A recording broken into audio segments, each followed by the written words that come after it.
नमस्कार श्रोतागण। हिंदू धर्म की 16 वृत्तांत अथवा कहानियों के भाग 2 में आपका हृदय से स्वागत है। ऋषि कश्यप, हिरण्यकश्यप और हिरण्याक्ष। जैसा कि हम पहले बता चुके हैं कि संपूर्ण धरती पर पहले जल ही जल था। जल जब हटा तो धरती का सर्वप्रथम हिस्सा जो प्रकट हुआ वह मेरू पर्वत के आसपास का क्षेत्र था।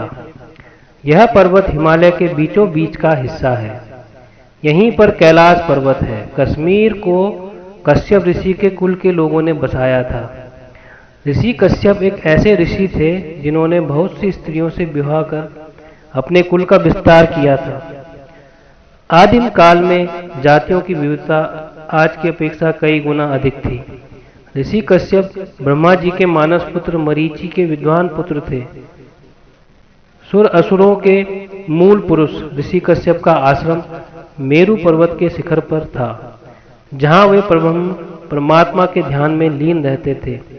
समस्त देव दानव एवं मानव ऋषि कश्यप की आज्ञा का पालन करते थे। कश्यप ने बहुत से स्मृति ग्रंथों की रचना की थी। श्रोतागणों, अब ऋषि कश्यप के कुल के बारे में हम थोड़ा चर्चा करेंगे। पुराणों के अनुसार सृष्टि की रचना और विकास के काल में धरती पर सर्वप्रथम भगवान ब्रह्मा जी प्रकट हुए। ब्रह्मा जी से दक्ष प्रजापति का जन्म हुआ।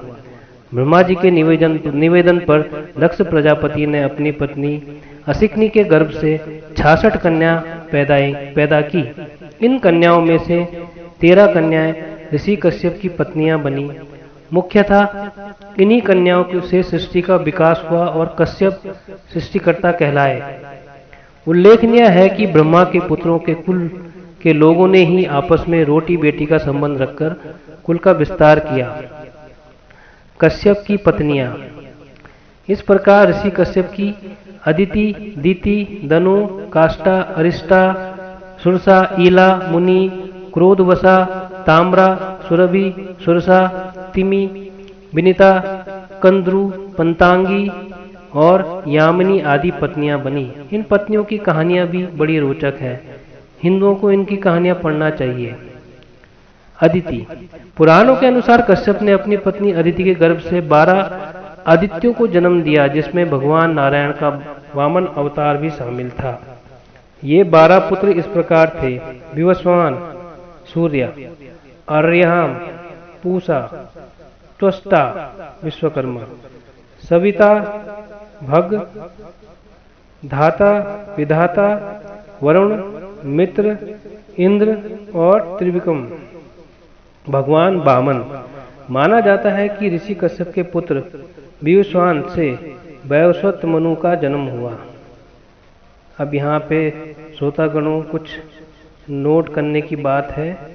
महाराज वैवस्वत मनु को इक्ष्वाकु, नृग, धृष्ट, शर्याति, नरिष्यन्ति, प्रासु, नाभाग, दिष्ट, करसु और पुसर्द नामक 10 श्रेष्ठ पुत्रों की प्राप्ति हुई।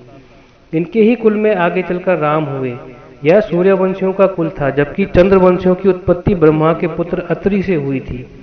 ब्रह्मा से अत्रि, अत्रि से चंद्रमा, चंद्रमा से बुध, बुध से पुरुरवा, पुरुरवा से आयु, आयु से नहुस, नहुस से यति, ययाति, संयाति, आयाति, बियाति और कृति नामक 6 महाबली विक्रमशाली पुत्र हुए।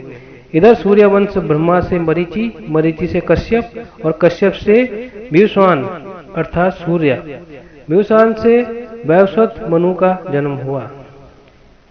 दिति।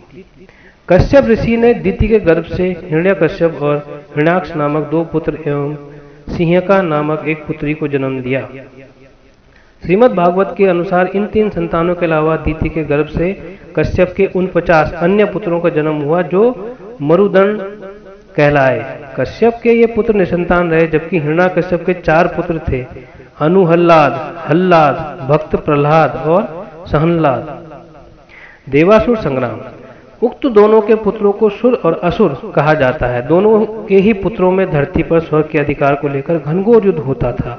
माना जाता है कि देवासुर संग्राम लगभग 12 बार हुआ।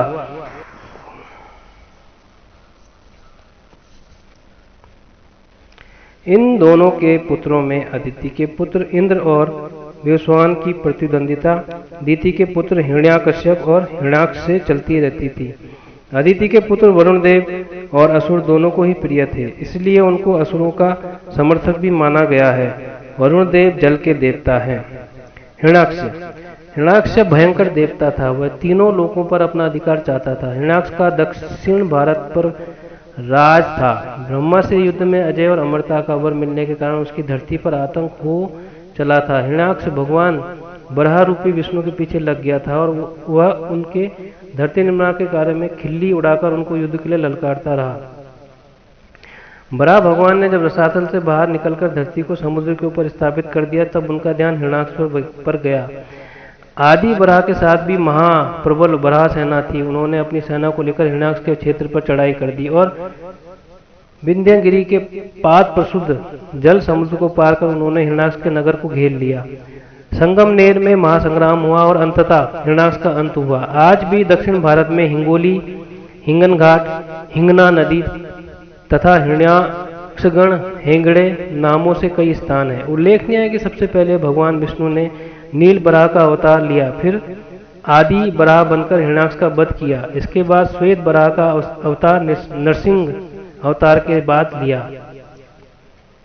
हिरण्याकश्यप हिरण्याकश्यप का पुत्र प्रहलाद भगवान विष्णु का भक्त था। हिरण्याकश्यप को यह अच्छा नहीं लगता था। हिरण्याक्ष की तरह वह चाहता था कि संपूर्ण धरती के देव, दानव और मानव मुझे ईश्वर माने। हिरण्याकश्यप को मानने के लिए भगवान विष्णु को नरसिंह का अवतार लेना पड़ा। भक्त प्रहलाद की कहानी से सभी अवगत हैं। होलिका दहन और नरसिंह जयंती पर्व इस घटना की याद में मनाया जाता है। तो श्रोतागणों, ये थी हमारी हिंदू आध्यात्मिक वृत्तांत। जल्दी ही भाग तृतीय अपलोड करूंगा। तब तक के लिए आज्ञा चाहता हूँ। जय महाकाल, जय मां भारती।